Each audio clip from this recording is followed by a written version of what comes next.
તો મિત્રો ઈડર શહેરમાં શુદ્ધ સાત્વિક જમવાનું અથવા નાસ્તો કરવા માંગો છો તો આજે તમને એક સરસ મજાની જગ્યા લઈને આવ્યું છે જ્યાં તમને ઘર જેવું સ્વાદિષ્ટ જમવાનું અને નાસ્તો પણ કરી શકો. ચાલો આ જગ્યાએ હું તમને લઈ જાઉં. ઓલે ભાઈ, હું વાત કરી રહ્યો છું ઈડરમાં આવેલા શિવમ નાસ્તા હાઉસની.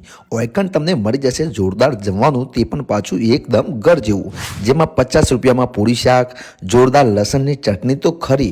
ઓમની આ લસણની ચટણી આજુબાજુમાં જોર વખણાય છે. આ બધું તો ખરું, પણ 70 રૂપિયામાં ગુજરાતી થાળી પણ તમને અહીંયા મળી જવાની છે, જેમાં શાક, રોટલી, પાપડ, સલાડ, દાળ, ભાત, મસ્ત મસાલા છાશ, એ પણ પાછી ઘરે બનાવેલી. એટલું જ નહીં, અહીં તમને દાળ બાટી પણ મળી જશે. અલ્યા ભાઈ, ઊભા રહો, જતા ના રહેતા, હજી બીજું ઘણું મળે છે. અહીં તમે નાસ્તો કરવા માગો છો તો તમે અહીં નાસ્તો પણ કરી શકો છો, જેમાં ગરમા ગરમ ગોટા, દાબેલી, પૌવા સહિતની મિજબાની પણ તમે અહીં કરી શકશો. તો તમારા ફ્રેન્ડ ફેમિલી સાથે અહીં આવવાનું ચૂકતા નહીં. અહીંયાની એડ્રેસની વાત કરું તો દુકાન નંબર 30, શનઈ કોમ્પ્લેક્સ, સ્ટેટ બેંકની બાજુમાં, સત્યમ હોસ્પિટલની નીચે, દામોદર એરિયા, ઈડર.